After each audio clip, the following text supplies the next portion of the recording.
सभी को सादर जय सिया राम। आज मैं आप लोगों के सामने वाल्मीकि रामायण से कुछ प्रसंग लेके आया हूँ और आज का प्रसंग है गंगा से कार्तिकेय जी की उत्पत्ति का प्रसंग। तो चलिए शुरुआत करते हैं इस प्रसंग का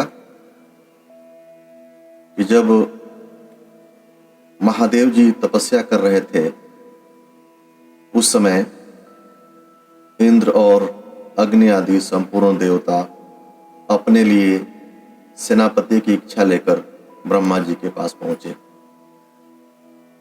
देवताओं को साथ लेकर इंद्र और अग्नि समेत सभी देवताओं ने भगवान ब्रह्मा को प्रणाम करके इस प्रकार कहा, प्रभु, पूर्व काल में जिन भगवान महेश्वर ने हमें बीज रूप से सेनापति प्रदान किया था, वे उमा देवी के साथ उत्तम तप का आश्रय लेकर तपस्या कर रहे हैं।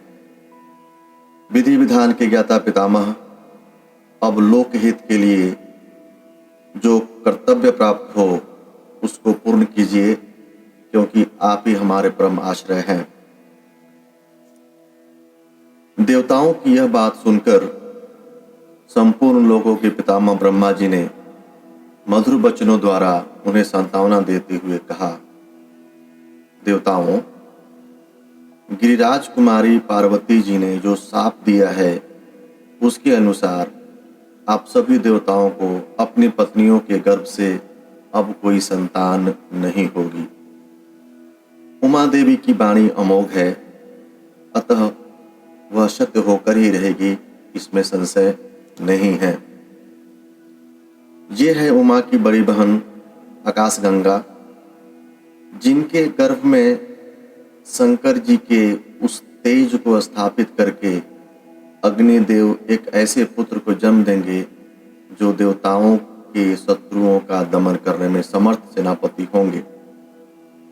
ये गंगा गिरिराज कुमारी की ज्येष्ठ पुत्री हैं, अतः अपनी छोटी बहन के उस पुत्र को अपने ही पुत्र के समान मानेंगी।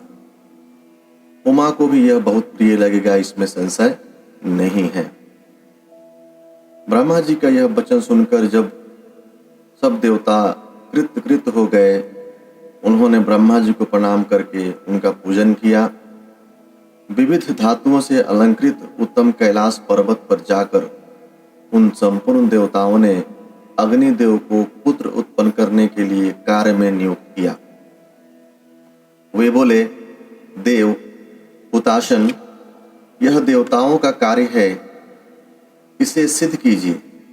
भगवान रुद्र के उस महान तेज को आप गंगा जी में स्थापित कर दीजिए।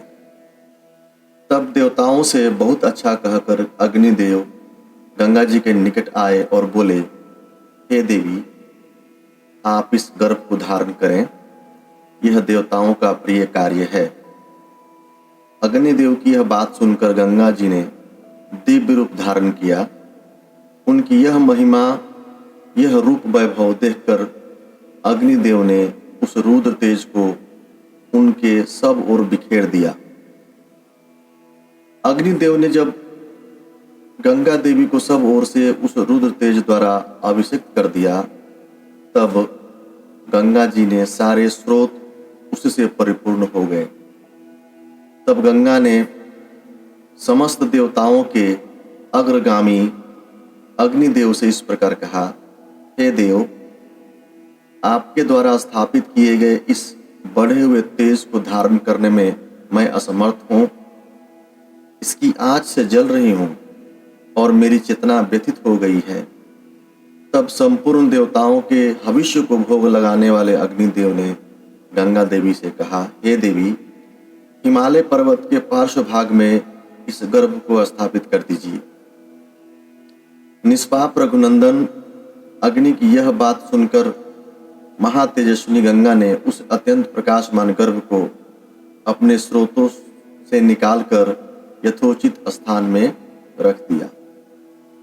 गंगा के गर्भ से जो तेज निकला वह तपाए हुए जाम्बुनंद नामक स्वर्ण के समान कांतिमान दिखाई देने वाला, अतः उन बालक भी जैसे रूप रंग का हुआ। पृथ्वी पर जब वह तेजस्वी गर्भ स्थापित हुआ, वहां की भूमि तथा प्रत्येक वस्तु स्वर्णमय हो गई। उसके आसपास का स्थान अनुपम प्रभा से प्रकाशित होने वाला रजत हो गया। उस तेज की तीक्ष्ण ताप से ही दूरवर्ती विभाग का वस्तुएं तांबे और लोहे के रूप में परिणत हो गईं। उस तेजस्वी गर्भ का जो मल था वही वहां रांगा और सीसा हुआ। इस प्रकार पृथ्वी पर पड़कर वह तेज नाना प्रकार के धातुओं के रूप में पृथ्वी को प्राप्त हुआ। पृथ्वी पर उस गर्भ के रखे जाते ही उसके तेज से व्याप्त होकर पूर्वोक्त श्वेत पर्वत और उससे संबंध रखने वाले सारा वन स्वर्ण में होकर जगमगाने लगे। तभी से अग्नि के समान प्रकाशित होने वाले स्वर्ण का नाम जात रूप हो गया, क्योंकि उसी समय स्वर्ण का तेजस्वी रूप प्रकट हुआ था। उस गर्भ के संपर्क से वहां का तीर्ण, वृक्ष, लता और गुल्म सब कुछ सोने का हो गया। तदंतर इंद्र और मरुदगणों सहित संपूर्ण देवताओं ने वहां उत्पन्न हुए कुमार को दूध पिलाने के लिए 6 कृतिकाओं को नियुक्त किया। तब उन कृतिकाओं ने यह हम सबका पुत्र हो ऐसी उत्तम शर्त रखकर और इस बात का निश्चित विश्वास लेकर उस नवजात बालक को अपना दूध प्रदान किया। उस समय सब देवता बोले, यह बालक कार्तिकेय कहलाएगा और तुम लोगों का त्रिभुवन विख्यात पुत्र होगा, इसमें संशय नहीं है। देवताओं का यह अनुकूल वचन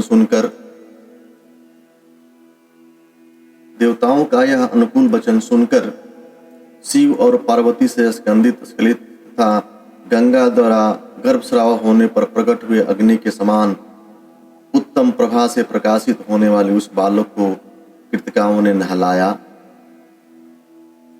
अग्नितुल्य तेजस्वी महाबाहु कार्तिकेय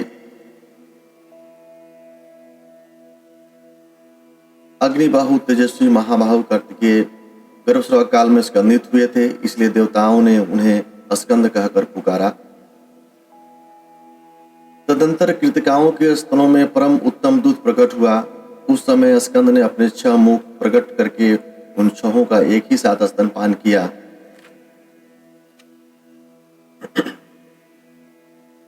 एक ही दिन दूध पीकर उस सुकुमार शरीर वाले शक्तिशाली कुमार ने अपने प्रक्रम से दैत्यों की सारी सेनाओं पर विजय प्राप्त की। तत्पश्चात अग्नि आदि सब देवताओं ने मिलकर उन महातेजस्वी स्कंद का देव सेनापति के पद पर अभिषेक किया। यह जो है गंगा के चरित्र को विस्तार पूर्वक बताया गया यहाँ पे। साथ ही कुमार कार्तिकेय के जन्म का भी प्रसंग सुनाया गया,